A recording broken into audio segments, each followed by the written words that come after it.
Coverage on Prime Minister Modi in America. As we told you before going for the short commercial break, that Prime Minister Modi has already taken off for the United States of America for that crucial official US state visit, as the invitation was extended by the President Joe Biden and First Lady Jill Biden. Now CNN News 18's Aman Sharma, change in plans. Now CNN News 18's Abhishek Jha continues to be with us on the broadcast. Abhishek, we are learning here that Prime Minister Modi is going to Egypt post this 3-day visit to the United States. Could you please throw some light on that visit as well? Of course, Egypt happens to be one of the most prominent African countries, and India and Egypt have had a very traditional and ties for that runs to like millennia in the past. So this time around, when Prime Minister will be going, it will be coming just after Fatah el-Sisi, who happens to be the president of Egypt and who was also the chief guest at our Republic Day parade in earlier in January. So after that, this visit is coming. In fact, Prime Minister was scheduled to visit Egypt earlier also, but due to Corona, his visit had to be postponed several times. And then Egyptian President was invited as a chief guest at Republic Day Parade. And now Prime Minister Modi will be having a touchdown in Cairo, where he will be going to Al-Aqsa Mosque that is being renovated by Indian Bohra community. He'll having some meeting with the Indian Bohra community also, who have a very strong presence since the last 40-50 years in Egypt. Egypt's overall social structure. He will also be going to Heliopolis War Memorial, which is still houses or was a cremating site for World War heroes, where India had also contributed a lot. And then Prime Minister will be having a bilateral meeting with the Egyptian President.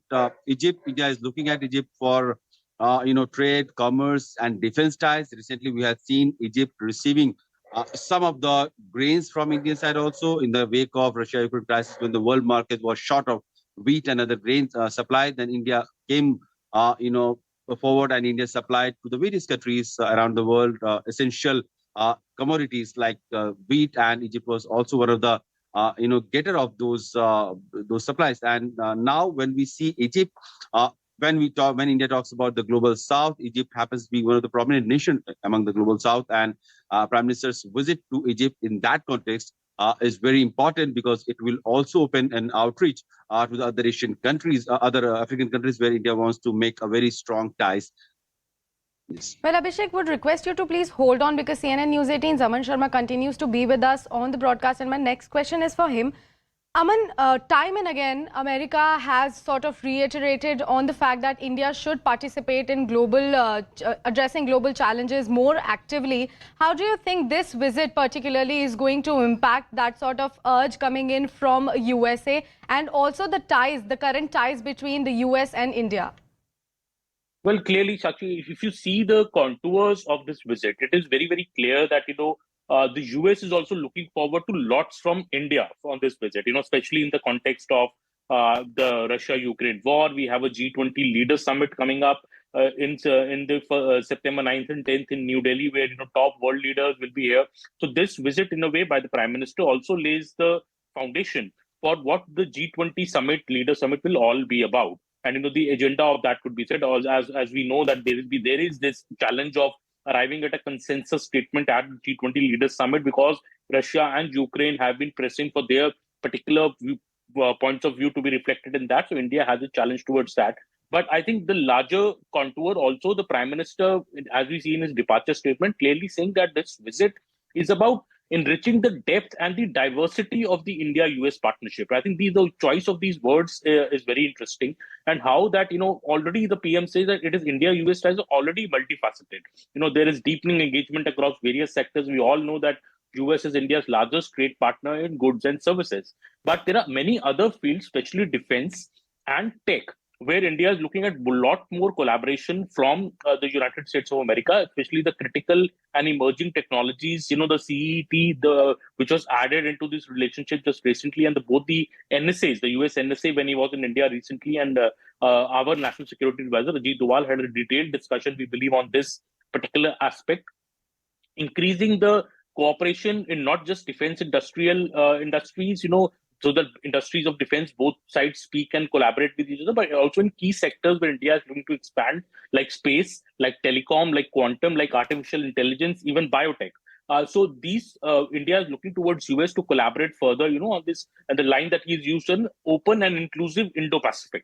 So clearly, India pitching itself as the biggest, in a way, the South Asian power in this region, which is, has an old relationship with the United States of America, and this honor that has been bestowed upon Mr. Modi by the United States of America in the form of the official state visit. Only the third world leader to be invited for a state visit by President Joe Biden, and only the second Indian Prime Minister to go on a state visit to the United States. I think all of this makes it a very interesting visit to look forward to. I think also interesting point in the statement, Sakshi, if you see about, he speaks about the UN Yoga Day function.